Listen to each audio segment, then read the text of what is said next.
I've always found comfort in the rain. There's something about the steady patter against windows that lulls the mind, washing away the day's anxieties like dirt from the sidewalk. Tonight is no exception. The rain falls in sheets outside my bedroom window, droplets racing down the glass in chaotic patterns that somehow form their own strange order. My grandmother used to say rain was the world cleansing itself. I wonder now if she knew something I didn't, if she understood that some things can never truly be washed away. The small cabin I've rented sits at the edge of Millward Forest, about 40 minutes from the nearest town. The isolation was intentional. After everything that happened last year, I needed space to breathe, to think, to remember who I was before grief hollowed me out. The real estate listing called it rustic charm with modern amenities, which generously described the weathered, pine exterior, creaky floors, and surprisingly updated kitchen. The owners mentioned it had been in their family for generations before they converted it to a rental property 5 years ago.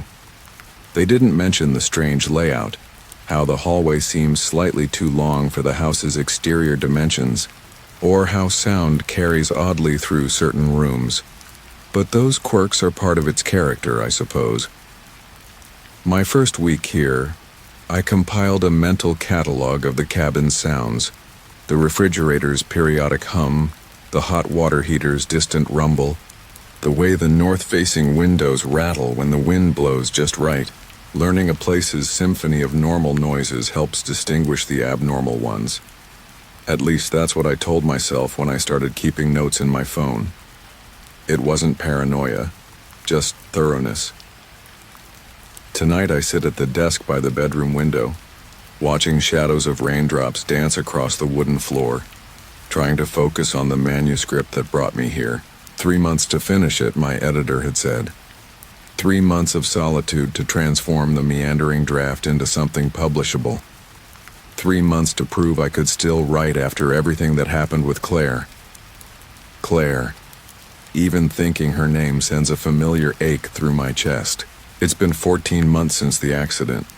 14 months since I watched them lower her casket into the cold ground while rain, just like tonight's, soaked through my suit jacket. The universe's cruel joke. Her favorite weather becoming the backdrop to my worst memory. The psychologist I briefly saw in the city told me that coming here was avoidance behavior. Perhaps she was right. But sometimes avoidance is all that keeps you functioning. I've gotten good at blocking out the memories. The way Claire's laugh would bubble up unexpectedly, how her hair smelled like lavender, the small wrinkle that appeared between her eyebrows when she concentrated. Those memories hurt more than the accident itself, strangely enough. The good times are harder to bear than the trauma. My daily routine has become a kind of religion. Up at 7:30, coffee made in the French press Claire gave me 3 birthdays ago.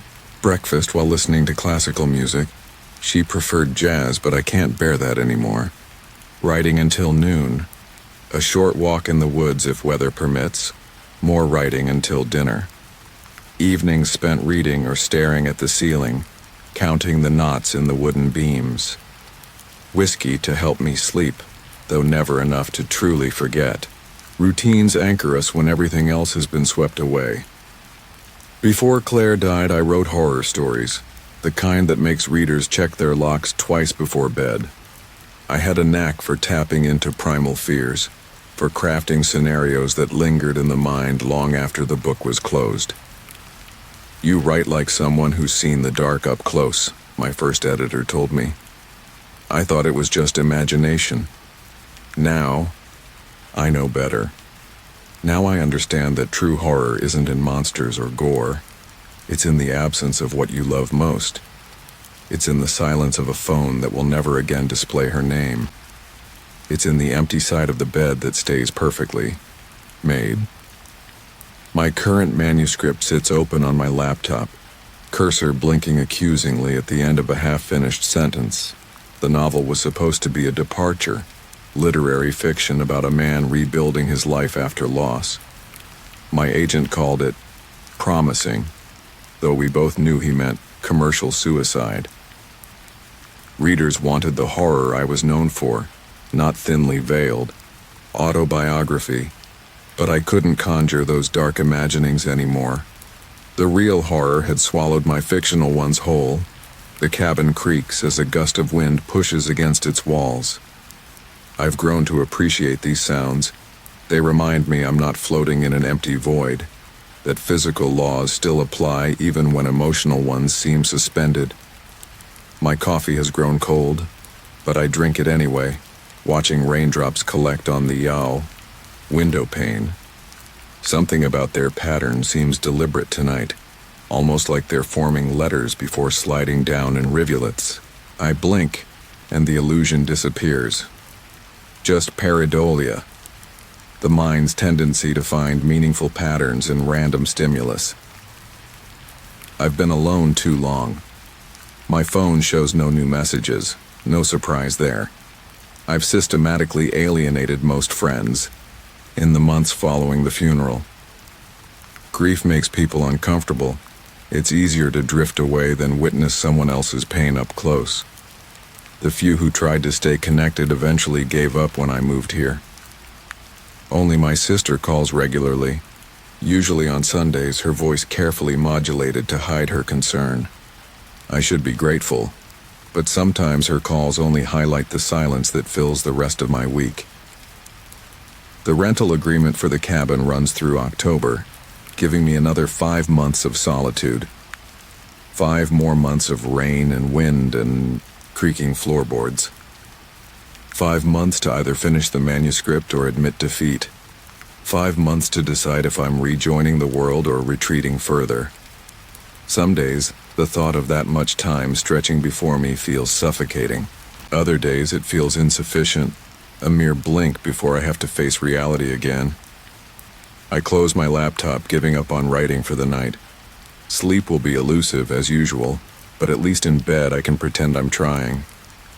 As I stand, my reflection catches in the window glass, ghostly and translucent against the darkness outside. For just a moment it seems like there's another figure behind me, a shadow darker than the room itself. I turn quickly, heart suddenly racing, but there's nothing there. Just my imagination, running wild in the way it used to when I was crafting stories. Perhaps the old creative instincts aren't completely dead after all. The hallway to the bathroom is always colder than the rest of the house. The property manager blamed poor insulation when I mentioned it during my second week. He offered to have someone look at it, but I declined. The cold doesn't bother me much, it's just another quirk to add to the cabin's growing list. Tonight, though, it feels particularly frigid, as if the temperature drops with each step I take. My breath doesn't quite fog, but I can feel the chill in my lungs. The old mirror above the sink shows a face I sometimes barely recognize. Thinner, paler, with shadows under the eyes that never quite disappear. Claire would be concerned if she saw me now. "You're working too hard," she'd say, running her fingers through my hair. "Come to bed." The thought makes my throat tighten. I splash cold water on my face, avoiding my reflection's gaze. Some nights I swear my eyes look different, darker somehow. Another trick of the mind, another symptom of isolation. Back in the bedroom, I pull the curtains closed against the night and the endless rain. My bedside table holds the familiar items: reading glasses, a dog-eared paperback, the small jade elephant Claire brought back from Thailand, and the bottle of whiskey that's depleting slightly faster each week. I pour 2 fingers into a glass and sit on the edge of the bed, listening to the house settle around me. When I first arrived, these ambient sounds made me uneasy. Now they're almost comforting, proof that the world continues its ordinary business, despite everything. The whiskey burns pleasantly as I swallow, warming me from the inside. Outside, the rain intensifies, drumming against the roof in an almost hypnotic rhythm. I should be writing. I should be doing anything but sitting here, letting memories surface like bodies in a flood. But tonight, like most nights, I surrender to the quiet current of grief that never fully recedes. I finish my drink and lie down fully clothed on top of the covers. Sleep will come eventually, dragging me under despite my resistance. And with sleep might come dreams of Claire. Sometimes comforting, sometimes devastating. Either way, they're the closest I get to her now.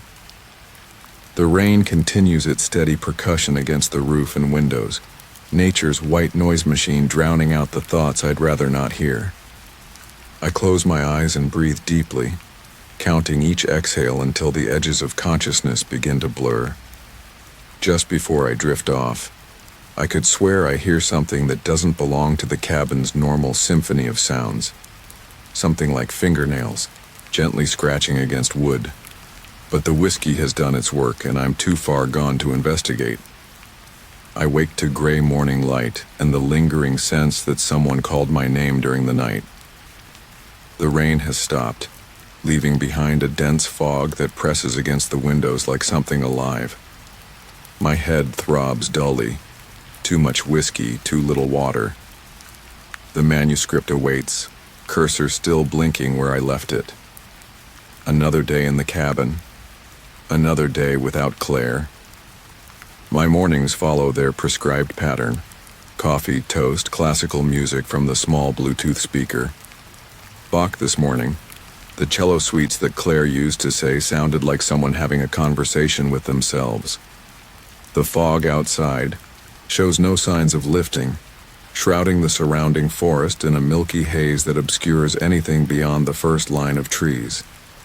It creates the illusion that the cabin exists in its own pocket universe, cut off from everything else. Some days, that feeling is exactly what I need.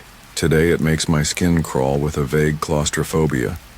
I shower quickly, the water running hot, then lukewarm, then cold, despite the property manager's assurances about the new water heater. Another quirk to add to the list. By the time I settle, at my desk, coffee in hand, it's nearly 9. The manuscript glows accusingly on the screen, the last sentence still unfinished. He stood at the edge of the forest, knowing that once he stepped inside, he would never truly what? Be the same? Find his way out? I've been stuck on this line for 3 days. It should be simple, just finish the thought and move on. But nothing about writing has been simple since Claire died. Words used to flow easily. Now they have to be extracted like reluctant teeth. My phone buzzes with a text from my sister. Just checking in. Call when you can. I should reply, at least. Acknowledge her concern, but I set the phone aside instead. I'll call her this weekend with fabricated progress to report, both on the manuscript and on my supposed healing. The lies are kinder than the truth. I force myself to type, return to who he had been before. The sentence is complete but unsatisfying. Too on the nose for what's supposed to be subtle literary fiction. I delete it and try again. Distinguish between what was real and what his mind created to protect him. Better, but still not right. After a third attempt, I give up and move to a different section, hoping momentum will build if I stop fighting this particular line. Hours pass in this manner, writing and deleting, occasionally producing a paragraph, worth keeping. Outside, the fog remains, though it shifts and swirls as if disturbed by unseen movements. Twice I catch myself staring out the window instead of at the screen, convinced I've seen something moving at the forest's edge. Both times there's nothing there when I focus, just twisted tree trunks and underbrush half obscured by mist. By noon I've added fewer than 500 words to the manuscript. Not enough, but better than nothing. I make a sandwich and eat. It's standing at the kitchen counter, scanning the latest emails on my phone. My agent wants an update. My former university colleague is still trying to convince me to teach a workshop next fall. A bookstore in Seattle hopes I'll consider a reading when the new book is ready. I archive them all without responding. These messages belong to a version of me that no longer exists. the successful writer, the engaged professor, the functioning human being. The person I was when Claire was alive. After lunch, I should return to the manuscript, but the thought of facing that blinking cursor again makes my chest tight. Instead, I decide on an early walk, despite the fog. Fresh air might clear my head, might shake loose the words I need. I pull on boots and a jacket, pocket my phone, and head out the front door. The air outside is cool and dense with moisture, carrying the rich scent of wet earth and pine. My boots leave clear impressions in the damp ground as I follow the narrow trail that leads into the forest. I've walked this path almost daily for 3 months. I could follow it blindfolded. Today, though, the fog transforms the familiar landscape into something otherworldly. Trees loom suddenly out of the whiteness, their forms distorted and strange. Sounds are muffled yet somehow amplified. The snap of a twig underfoot echoes oddly, while bird calls seem to come from everywhere and nowhere. The main trail forms a rough loop that takes about 40 minutes to complete. I've never deviated from it, partly out of respect for the property owner's boundaries, partly from a city dweller's ingrained caution about getting lost in unfamiliar woods. Today, though, something pulls me toward a barely visible side path I've noticed before but never explored. Perhaps it's simple restlessness or the fog making me bolder by obscuring the distance. Whatever the reason, I find myself turning off the main trail, pushing through underbrush that snags at my jacket. This new path is less defined, more overgrown, but clearly made by human feet rather than animals. It winds deeper into the forest, the fog growing thicker as I proceed. The silence deepens too. No bird calls now, no rustle of small creatures in the undergrowth. Just my own breathing and the soft crunch of leaves beneath my boots. I should turn back, I know this, but curiosity drives me forward, around one bend, then another. After perhaps 10 minutes, the path opens suddenly into a small clearing. At its center stands what appears to be the remains of a stone foundation, just a rectangular outline of weathered rocks about the size of a small room. Nature has reclaimed whatever structure once stood here. Moss covers the stones, and a young birch grows through what might have been a corner. I approach slowly, feeling oddly like an intruder despite the obvious age of the ruins. As I near the foundation, something catches my eye, a flash of color against the gray stones. Bending closer, I find a small bundle of wildflowers, their stems tied with a faded ribbon. They're relatively fresh, perhaps a few days old. Someone has placed them deliberately at what would have been the threshold of the long-gone building. A memorial? A superstitious offering? Either way, it's evidence that others visit this forgotten place.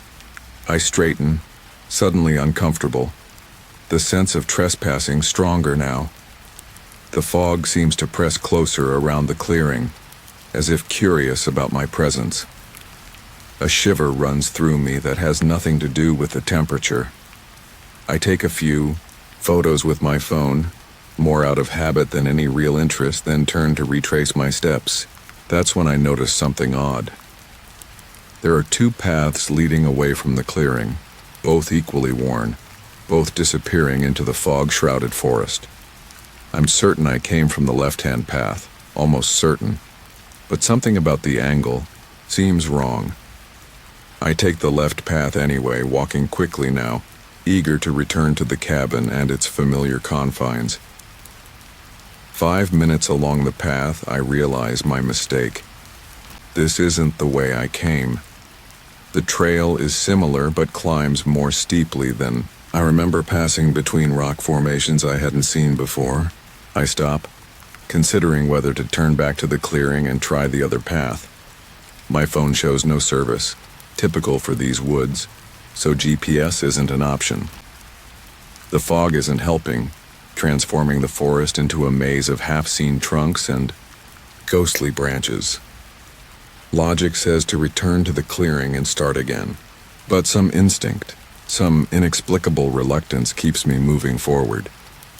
The main trail forms a loop after all. All paths in these woods must eventually connect or lead back to the property. I'm not truly lost, just temporarily misplaced. Continue walking, moving faster now, paying closer attention to landmarks. 15 minutes pass with no sign of the main trail. The forest grows denser, the undergrowth more difficult to navigate. Just as I'm about to admit defeat and turn around, the path widens suddenly, and there, mercifully, is the familiar main trail. I've somehow crossed to the far side of the loop, cutting through a section of woods I'd never explored. She hesitates, then hands me the folder. See for yourself. The newspaper accounts are in there, along with some photos of the original structure. You can use the reading table by the window if you'd like. Just please don't remove anything from the building. The folder contains yellowed newspaper clippings, a few black and white photographs, and handwritten accounts from local residents. I spread them carefully on the table, piecing together the story of the Tanner place. The structure had been a small hunting cabin built by Joseph Tanner in the early 1900s. He lived there alone until his death in 1937, after which it stood empty until his nephew, William Tanner, moved in with his wife Elizabeth around 1955. The couple were described as reclusive and odd by neighbors, though the accounts vary on what made them so. One handwritten letter, dated 1959 and addressed to the local newspaper, though apparently never published, caught my attention. I feel I must correct the record regarding the Tanner fire. The authorities are wrong to suggest William and Elizabeth fled. I knew Elizabeth, we were schoolmates, and she confided in me 3 weeks before the fire that she was afraid of her husband. She said he had changed, that he would spend hours staring at the walls, listening for something only he could hear. She said he scratched at the wood panels at night until his fingers bled. I told the sheriff this after they disappeared, but he dismissed it. Someone should look harder for Elizabeth. I fear she never left that property alive. My blood runs cold as I read the last lines, scratching at wood panels until his fingers bled, like the scratching sounds I heard in the walls of my cabin. The next clipping jumps to 1964, the disappearance of the teenager Thomas Mercer, whose search centered around the foundation. The article mentions he had become obsessed with the Tanner fire, claiming to hear voices calling from the ruins when he passed by on his paper route. The day he disappeared, he told a friend he was going to finally see what they want. I closed the folder, my hands shaking slightly. The volunteer watches me from across the room, her expression unreadable. "Find what you were looking for?" she asks as I return the folder. "I'm not sure," I admit. "The foundation on my rental property, it's definitely the Tanner place?" She nods slowly. "Has to be. It's the only stone foundation left in those woods. The owners of your rental property own all that land now." She pauses, then adds, "Is everything all right at the cabin? Any unusual experiences?" The question hangs between us. I consider telling her everything, the scratching sounds, the moved objects, the rearranged pages. But what would be the point? She'd either think I was crazy, or worse, confirm that others have experienced similar things, which might only feed what must be my developing paranoia. "Everything's fine," I lie. "Just curious about the history. Thanks for your help." I leave quickly, forgetting my original plan to shop for supplies. My mind is too full of what I've learned, too busy making connections I don't want to acknowledge. I drive back to the cabin on autopilot, barely registering the thinning fog, the afternoon light filtering through the trees. The cabin looks innocent enough when I return, just a weathered structure nestled among pines, smoke curling from the chimney. Smoke. I didn't leave a fire burning. I haven't lit the fireplace once during my stay. I approach slowly, heart hammering. Through the front window, I can see flames leaping cheerfully in the stone fireplace. Either someone is inside, or I have developed a more serious problem than I thought, not just moving objects while unconscious, but lighting fires I don't remember. The front door is locked as I left it. I open it cautiously, half expecting to find an intruder, perhaps the property manager checking on me after our call. But the cabin is empty, silent except for the crackling fire. On the mantel above the fireplace. Part 2. First disturbance, Andy. Escalation begins. On the mantel above the fireplace sits Claire's jade elephant, the one that should be on my bedside table. Next to it is a small bundle of wildflowers, similar to those I saw at the stone foundation, tied with the same faded ribbon. I stand frozen in the doorway, unable to process what I'm seeing. Someone has been in the cabin. Someone has moved Claire's elephant again, lit a fire, and placed wildflowers on my mantel. Yet all doors were locked, all windows secured. My phone is in my hand before I realize I've reached for it. I should call the police. I should call the property manager. I should call someone. But what would I say? That an intruder who leaves no trace has rearranged my possessions and lit a fire? That flowers identical to those at a 60-year-old ruins have appeared on my mantel? They'd think I was having some kind of breakdown, and maybe I am. I approach the fireplace slowly, as if the objects might vanish upon closer inspection. The elephant feels cool to the touch, its familiar weight momentarily grounding me. The flowers are fresh. Woodland blooms I recognize from my walks. Trillium, violet, and something with small white blossoms I can't name. The ribbon binding, them is old, faded to a pale pink that might once have been red. A cold draft stirs the hair at the nape of my neck. I turn quickly, but there's no open window, no door ajar. Just the empty hallway stretching toward the bedrooms, somehow darker than it should be in afternoon light. Logic tells me to leave immediately, pack my things, get in the car, drive back to the city, break the lease, forget the manuscript, put this all behind me. But something keeps me rooted in place. Curiosity, stubbornness, or perhaps the writer's fatal flaw, the need to know how the story ends. Instead of fleeing, I methodically search every room of the cabin, looking for signs of intrusion or explanation. The search yields nothing except another unsettling discovery. My laptop is open on the desk, displaying the manuscript. The cursor blinks at the end of a new line I'm certain I didn't write. The flowers were an invitation. The fire was a welcome. The scratching was a language he had yet to learn. I stare at the words, a chill spreading through me despite the fire's warmth. I didn't write this. I couldn't have written this and forgotten. This isn't sleepwalking, or stress, or grief. This is something else entirely. With shaking hands, I close the laptop and back away from the desk.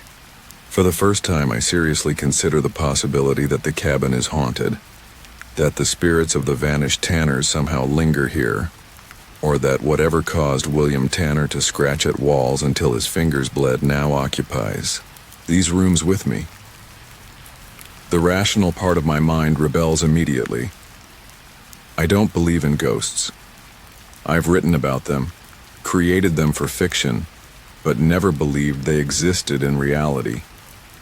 There must be another explanation. A gas leak causing hallucinations, perhaps, or a prankster with access to the cabin I don't know about. Maybe even a mental break triggered by grief and isolation. I spend the rest of the afternoon in a state of hypervigilance, jumping at every creak and settling of the old cabin. I keep the fire burning, though I don't approach the mantel again. The elephant and flowers remain where they appeared, both comforting and threatening in their impossible presence. As darkness falls, I pour a larger whiskey than usual and try to think logically. If someone has access to the cabin, a spare key I don't know about, or some other means of entry, why these strange, subtle acts? Why not steal something valuable? Why focus on Claire's elephant, my manuscript, wildflowers from the forest? The actions seem deliberately personal, designed to unsettle rather than harm. If it's my own mind playing tricks, if I'm moving these objects myself during blackouts or dissociative episodes, why can't I remember? And how could I have gathered fresh wildflowers and lit a fire without any recollection? And if it's something supernatural, I can't bring myself to complete that thought. I check all windows and doors again, then drag a heavy armchair against the front door for good measure. In the kitchen, I find a large knife and place it on the coffee table within reach. I'm not sure what protection a knife would offer against something that can enter locked rooms, but its presence is reassuring nonetheless. Despite the whiskey, sleep remains elusive. I sit in the living room watching the fire slowly die, listening to the cabin's nighttime sounds with new wariness. Every creak could be footsteps. Every whisper of wind could be voices.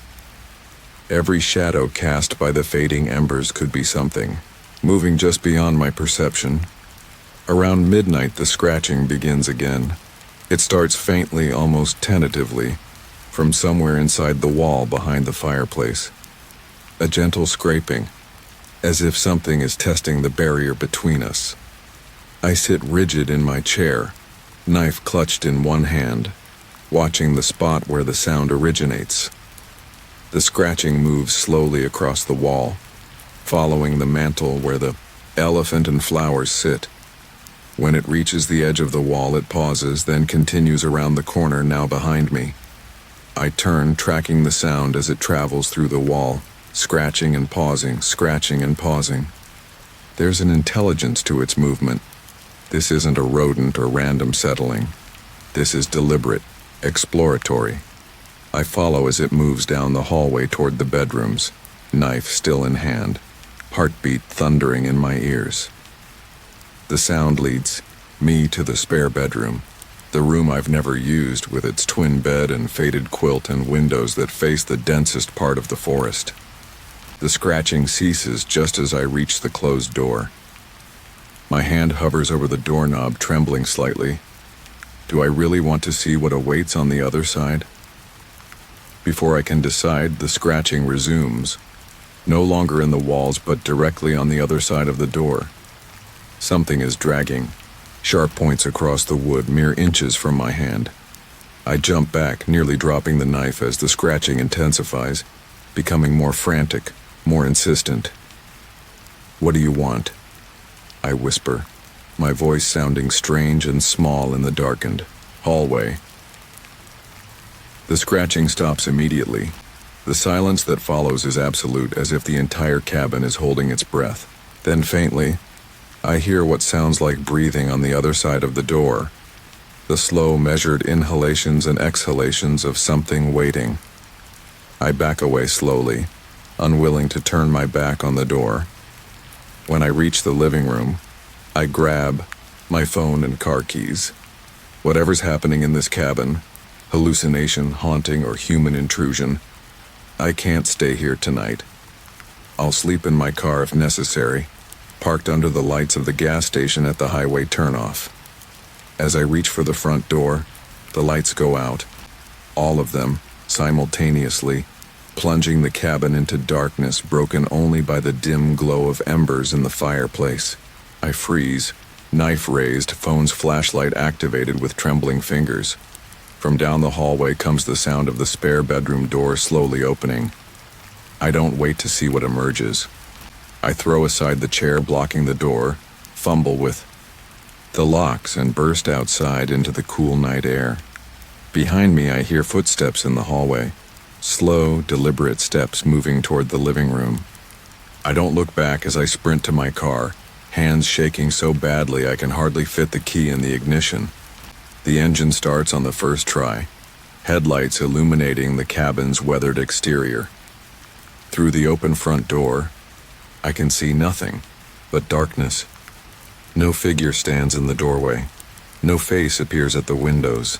Just emptiness and shadow, somehow more terrifying than any visible presence would be. I reverse down the gravel driveway too fast, wheels spinning on loose stones. Only when I reach the main road do I slow down, heart still racing, breath coming in short gasps. I drive without destination until I reach the gas station at the highway intersection. Its fluorescent lights a beacon of normalcy in the dark forest night. The attendant gives me an odd look as I park near the building and lock myself in the car, but he doesn't approach. I recline the seat slightly and try to calm my breathing, knife still clutched in one hand, phone in the other. I should call someone, the police, the property manager, my sister. But what would I say? That I fled my rental cabin because of scratching in the walls and mysteriously opening doors? That I'm terrified of something I can't see or name? Instead, I sit in silence, watching the occasional car pass on the highway, waiting for dawn and the courage daylight might bring.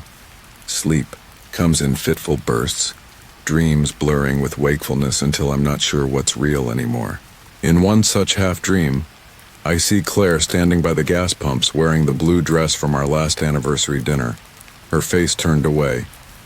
When I call her name, she begins walking toward the forest, never looking back. I try to follow, but can't move, can't even open the car door. I wake fully to morning light and the sound of tapping on my window. The gas station attendant, a different one from the night shift, gestures for me to roll it down. "You okay?" he asks, concern evident in his weathered face. "You been here all night?" I nod, suddenly aware of how I must look. Unshaven, wild-eyed. A kitchen knife on the passenger seat beside me. Had some problems with my rental. Needed to get out for the night. He studies me for a moment, then says, "You staying up at one of the forest cabins?"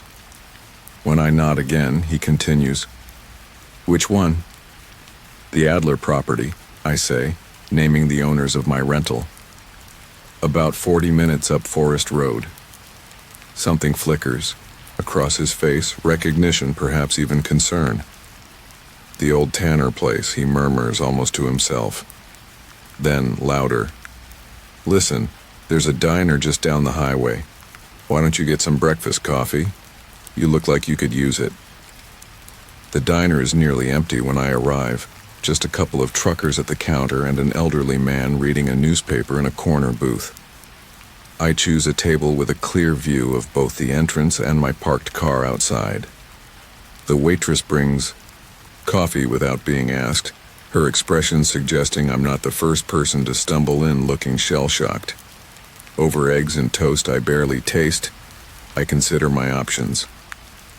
I could simply leave, pack my belongings and break the lease, make up some excuse for my editor about why the manuscript will be delayed. I could report the strange occurrences to the police, though I doubt they'd take me seriously without evidence.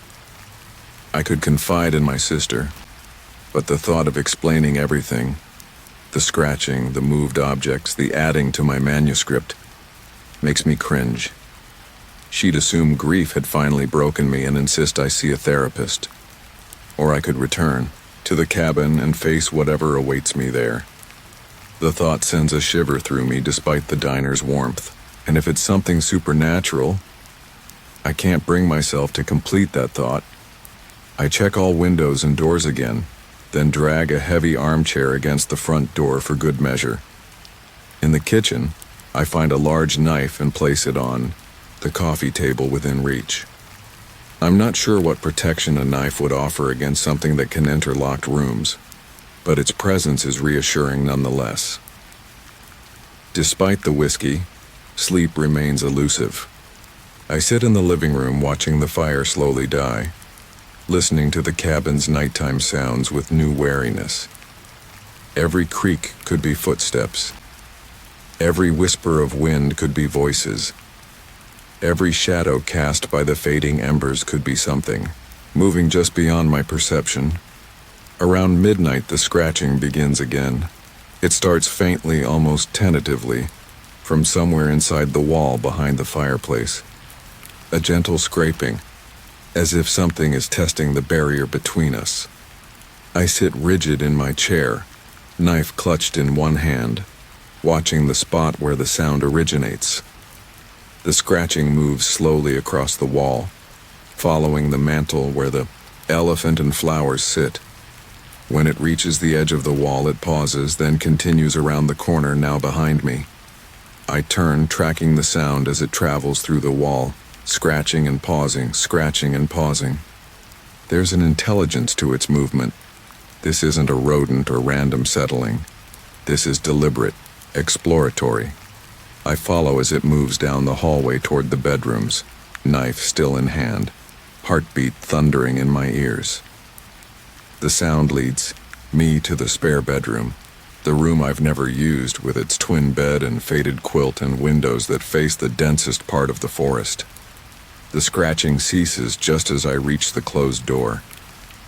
My hand hovers over the doorknob, trembling slightly. Do I really want to see what awaits on the other side?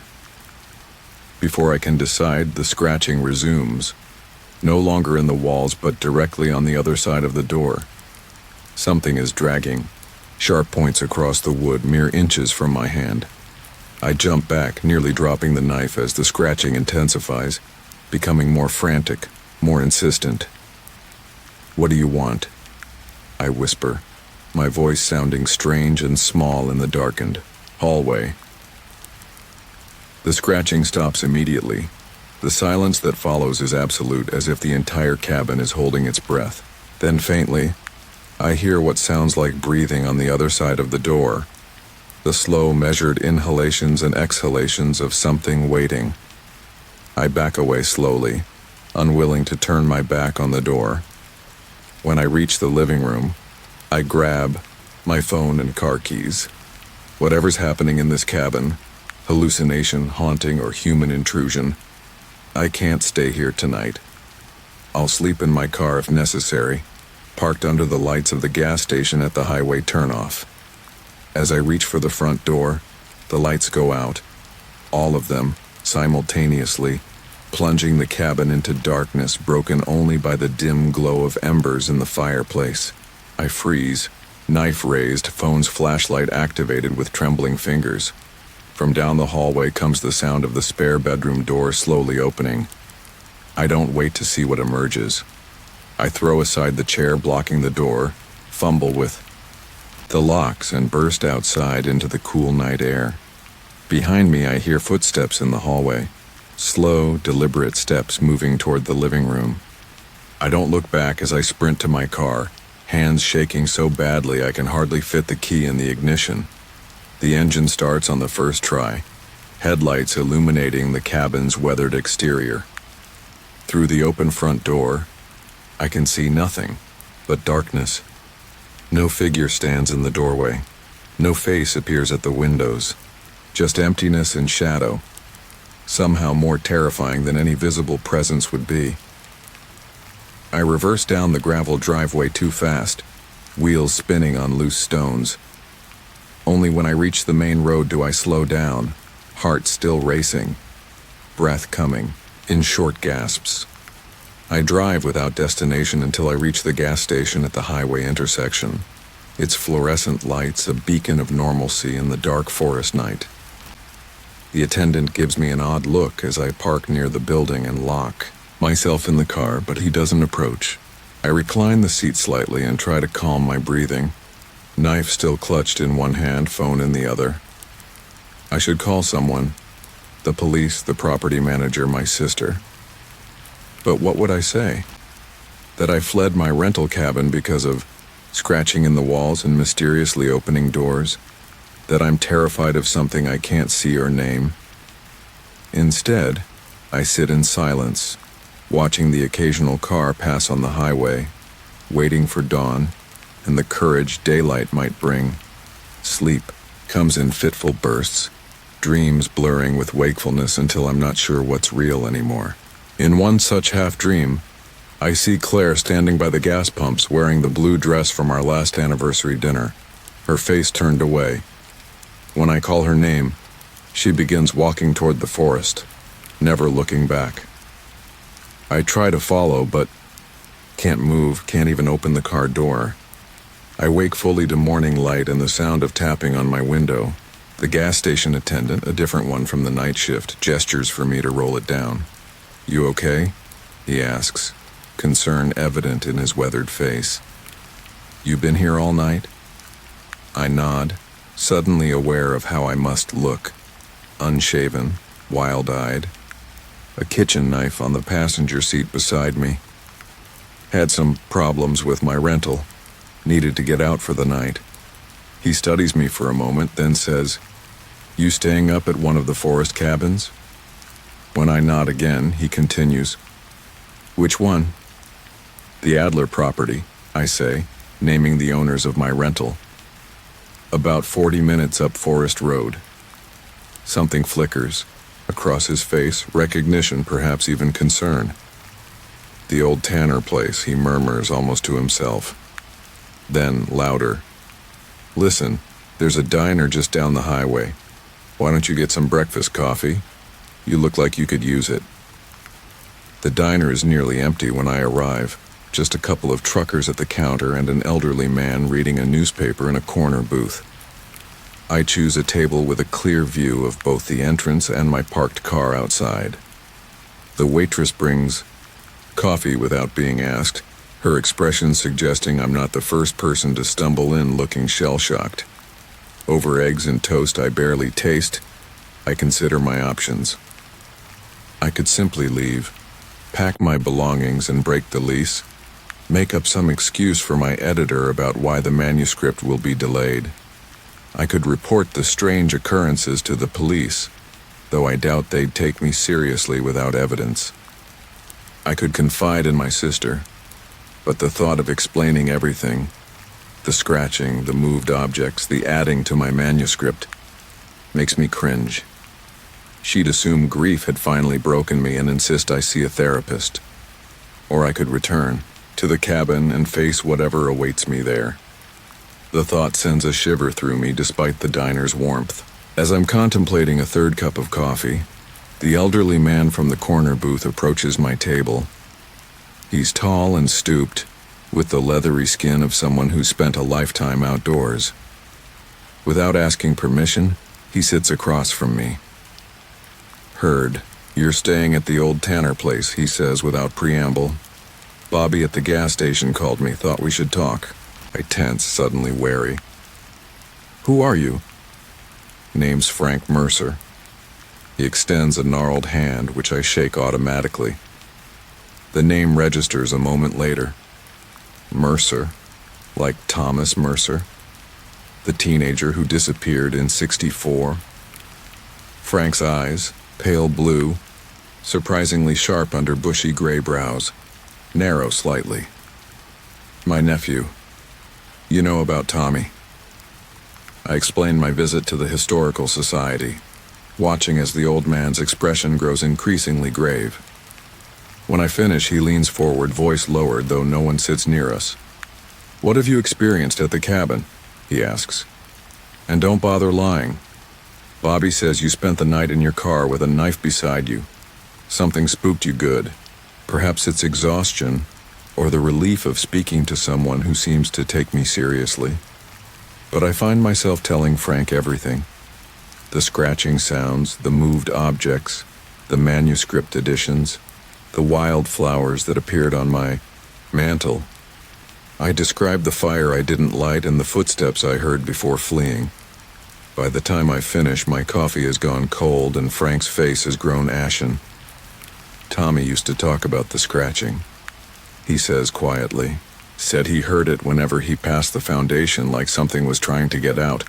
Nobody believed him. Thought he was making up stories. He pauses, gaze distant.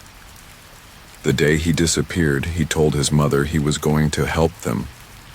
We never saw him again. Help who? I ask, though I suspect I already know the answer. The Tanners, or whatever Tommy thought was left of them. Frank sighs heavily. Folks around here don't like to talk about it, But there have been stories about that property for decades. People hearing things, seeing things. Most don't stay more than a few weeks before finding reasons to leave. Why didn't the property manager mention this? I demand, anger momentarily overriding fear. Doesn't he have some obligation to disclose whatever this is? Frank gives a humorless laugh. Disclose what? That some people find the place uncomfortable? That there are old stories about a fire and a missing boy? Nothing's been proven, nothing's actionable. Besides, the Adlers don't like the stories getting around. Bad for the rental business. We sit in silence for a moment, the implications of his words sinking in.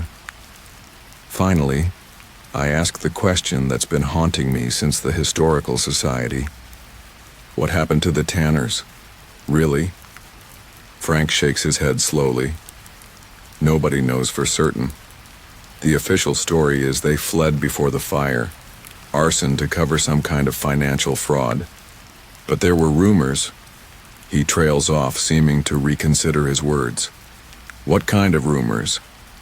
That William Tanner was experimenting with things he shouldn't, occult things, that he believed he could open doorways to, somewhere else. Frank looks embarrassed now, as if hearing the words aloud makes him realize how they sound. Look, I'm not saying I believe all that, but Tommy did. He found some of Tanner's journals in the town library archives. They're probably still there. Whatever he read convinced him that something was trapped at that foundation, something that wanted out. My mind flashes to the wildflowers at the stone foundation and their identical twins on my mantle. An invitation, the manuscript had said. A welcome. I need to see those journals, I say, already reaching for my wallet to pay the bill. Frank nods, looking relieved to have passed this burden of knowledge to someone else. Library opens at 9. Ask for the local history archives, the Tanner collection. He hesitates, then adds, whatever you do after that, be careful. Tommy wasn't the last person to go missing around those woods. The library is housed in a converted church, its main reading room occupying what was once the nave. Tall windows casting pools of colored light across wooden tables. The archivist, a thin woman with prematurely gray hair and wire-rimmed glasses, regards me suspiciously when I request the Tanner journals. Research purposes, I explain, trying to project scholarly interest rather than desperate fear. I'm writing about local history. She doesn't seem convinced, but leads me to a small room off the main library floor. The Tanner materials are restricted, she says as she unlocks a cabinet. Too many people wanting to sensationalize the story.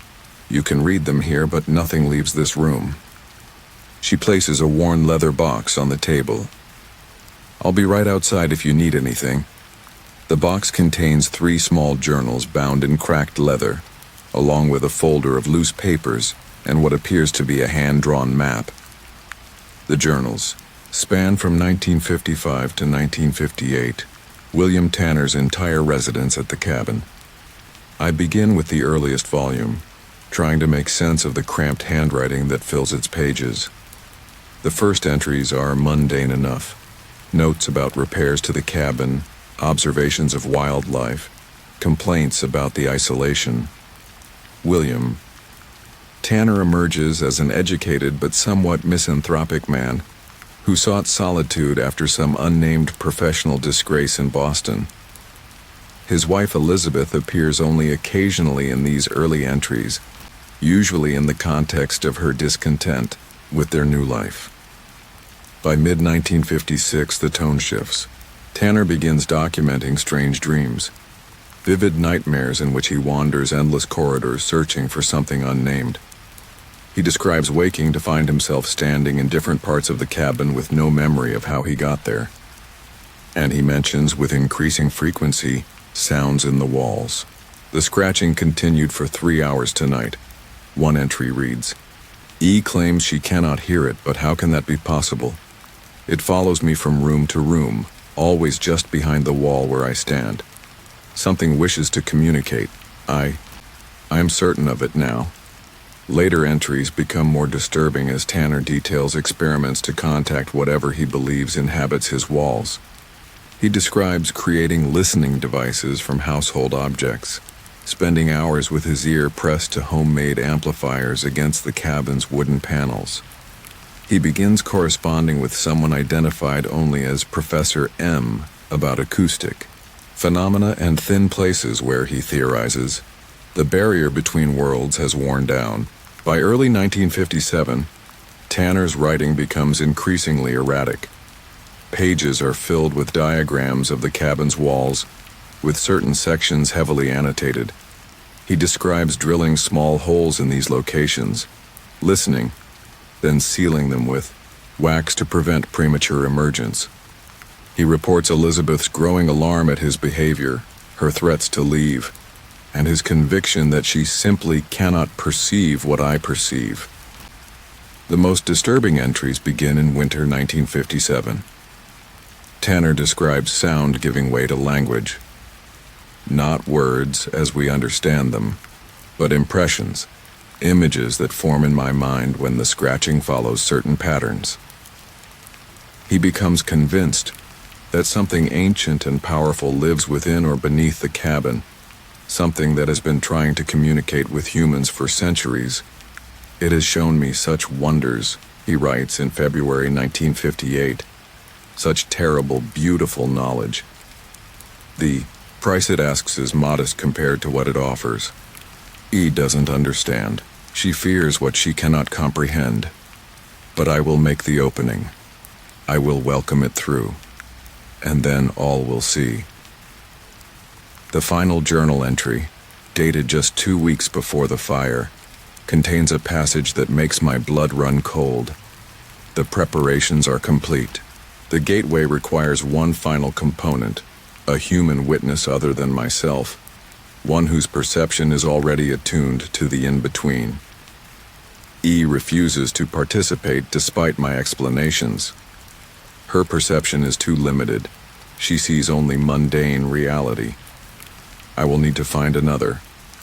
Until then, I continue the nightly ritual. I scratch at the walls from our side, mimicking its patterns, letting it know I understand.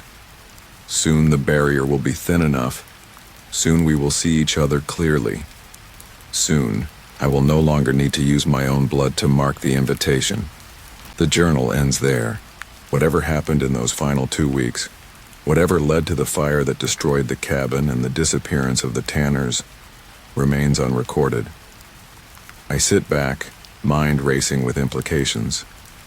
If Tanner's journals are to be believed, if they're not simply the ramblings of a man descending into madness, then something lived within or beneath the original cabin, something that communicated through scratching in the walls, something that sought a way through, and perhaps it's still there, beneath the new cabin built on the same foundation.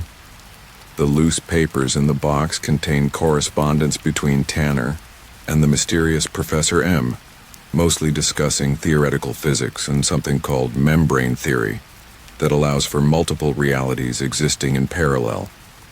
The hand-drawn map shows the cabin and surrounding forest, with the stone foundation marked prominently and several other locations circled in red, locations that form a perfect pentagon with the foundation at its center. I photograph everything, with my phone, ignoring the archivist's frown as I do so. These documents might be my only clue to understanding what's happening at the cabin, and perhaps my only chance at stopping it. By the time I leave the library, afternoon shadows are lengthening across the town square. I should return to the cabin before dark, gather my essential belongings, and leave for good. The rational course of action is clear. Whatever is happening at that cabin, whether supernatural or psychological, is dangerous. I should remove myself from the situation immediately. And yet, the writer in me, the part that once crafted horror stories, is perversely fascinated. If Tanner's entity is real, If something truly does exist in or beneath the foundation, it represents a discovery beyond imagination. And if it's all delusion, then understanding the psychology behind it could transform my stalled manuscript into something extraordinary. Either way, I need to return to the cabin. But I won't go unprepared. I spend the next hour at the town's small hardware store purchasing supplies, a digital voice recorder, a powerful flashlight, salt, remembering old superstitions about spirits, chalk for marking doorways, and feeling, slightly ridiculous, a crucifix from the gift shop next door. I also buy a battery-powered carbon monoxide detector, acknowledging the possibility that poisonous gas might explain my hallucinations and Tanner's madness alike. The sun is setting when I finally turn onto the gravel drive leading to the cabin. The structure looks peaceful in the golden light, smoke once again rising from the chimney despite my absence all day. I park but remain in the car, studying the building that has become both refuge and threat.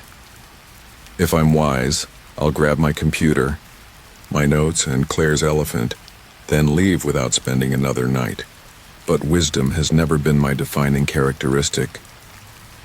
I approach the front door cautiously. It's unlocked, though I distinctly remember it swinging shut behind me during my panicked flight the previous night. Inside, the cabin is warm, the fireplace, once again lit and crackling cheerfully. Claire's elephant sits on the coffee table now, surrounded by a circle of wildflowers, more than were on the mantel yesterday, an entire wreath of woodland blooms. "Hello," I call, feeling both foolish and frightened. "Is someone here?" Only the crackling fire answers. I move through the cabin slowly, checking each room. Nothing seems disturbed beyond the relocated elephant and new flowers. My laptop sits, closed on the desk where I left it. The kitchen is untouched. The hallway stretches normal length toward the bedrooms. The spare bedroom door is closed again. I stand before it, remembering the scratching, the sound of breathing, the footsteps that sent me fleeing into the night. My hand hovers over the doorknob. Whatever lies beyond, whether evidence of an intruder, a manifestation of my fractured psyche, or something truly supernatural, I need to face it. I open the door. The room is empty. The twin bed is made, its faded quilt smooth and undisturbed. Dust motes dance in the shaft of late afternoon sunlight streaming through the window. Nothing moves. Nothing breathes. Nothing suggests this room was the source of last night's terror. Except for one detail. A small circle of dark stains on the hardwood floor directly below the center of the room. I kneel to examine them. They look like dried blood. 5 small, perfect circles arranged in a pentagon shape, with a larger circle in the center. The larger stain is fresher than the others, still slightly tacky when I touch it cautiously with my fingertip. I back out of the room, heart hammering, and close the door firmly. My mind races with possibilities, none of them comforting. Is someone living in the house, entering when I'm gone, leaving these strange signs? Is my own mind fracturing, causing me to perform acts I don't remember? Or is William Tanner's entity real, reaching across decades to continue what he started? I spend the next hour setting up my precautions, the carbon monoxide detector near the bedroom, the digital recorder, running on the coffee table, salt across doorways and windowsills. I feel ridiculous even as I work, like a character in one of my own horror novels taking symbolic but ultimately useless measures against the unknown. Night falls as I finish, the forest outside becoming an impenetrable wall of darkness. I build up the fire, pour a measure of whiskey, and open my laptop. The manuscript file shows no new additions, no mysterious sentences I didn't write. I begin to type, adding to the story of Thomas and his haunted summer home. The work flows easily. For the first time in weeks, scenes unfolding organically as I channel my own experiences into fiction. Art imitating life, imitating art. As I write, a peculiar calm settles over me. Whatever happens tonight, whether I'm visited again by the scratching entity, whether I discover an intruder, whether I finally break under the strain of grief and isolation, at least the uncertainty will end. I'll have answers one way or another. The cabin creaks and settles around me as the temperature drops outside. The fire burns low, casting long shadows across the room. The digital recorder continues its silent vigil on the coffee table. And I write page after page until my eyes grow heavy and the whiskey glass stands empty beside me. I don't remember falling asleep at the desk, but I must have, because I wake suddenly to complete darkness. The fire has died, leaving not even embers to illuminate the room. The cabin is silent except for a soft, rhythmic sound, like breathing, but not quite. It comes from everywhere and nowhere, surrounding me in the perfect blackness. I reach for my phone to activate its flashlight, but my hand finds only the smooth surface of the desk. The phone isn't where I left it. Neither is my laptop, which should be open directly in front of me. I grope blindly across the desk, finding nothing but bare wood. The breathing sound grows louder, more defined. Not breathing, I realize, scratching. Gentle at first, then more insistent. It seems to come from inside the desk itself, directly beneath my splayed hands. I snatch them away as if burned. What do you want? I whisper into the darkness. The whoa. Scratching stops abruptly. The silence that follows feels expectant, as if something is considering my question. Then faintly I hear a voice, not from the desk or walls, but from the hallway leading to the bedrooms. Thomas. Just my name. Spoken softly, in a voice that might be Claire's but isn't quite right, like a close approximation created by something that has never known her. Claire, I call, my own voice breaking. Is that you? Thomas, come see. I stand on unsteady legs, reaching uselessly for the flashlight that should be on the desk. The darkness is absolute, deeper than should be possible, as if light itself cannot exist here. I shuffle forward carefully, hands outstretched to avoid collisions. Where are you? I ask, trying to trace the voice's origin. I can't see. In the other room, the voice answers, now more distinctly Claire's, the exact timbre and cadence that has haunted my dreams for 14 months. Follow the sound. From down the hallway comes a new noise, fingernails trailing slowly along the wall, clear and deliberate. An invitation, a guide in the darkness. Every instinct screams that this is wrong, that whatever speaks with Claire's voice is not Claire, that whatever makes that scratching sound is not human. But grief is a powerful narcotic, dulling reason, fostering desperate hope. If there's even a chance it's really her somehow. I follow the sound, shuffling blindly down the hallway, one hand on the wall for guidance. The scratching moves ahead of me, always just out of reach. The air grows colder with each step, my breath now visible in what little ambient light filters through curtained windows. The scratching leads me not to the master bedroom where I sleep, but to the spare room, the room with the blood circles on the floor. The door stands open, though I distinctly remember closing it. Beyond is a darkness deeper even than the hallway, a perfect void that seems to swallow what little night vision I've developed. The scratching has stopped, but I can sense something waiting just inside the threshold. Claire? I whisper, desperately, hoping and simultaneously terrified. I'm here, the voice replies, now directly in front of me. I've been waiting for you to understand. Understand what? My voice trembles as I peer uselessly into the blackness.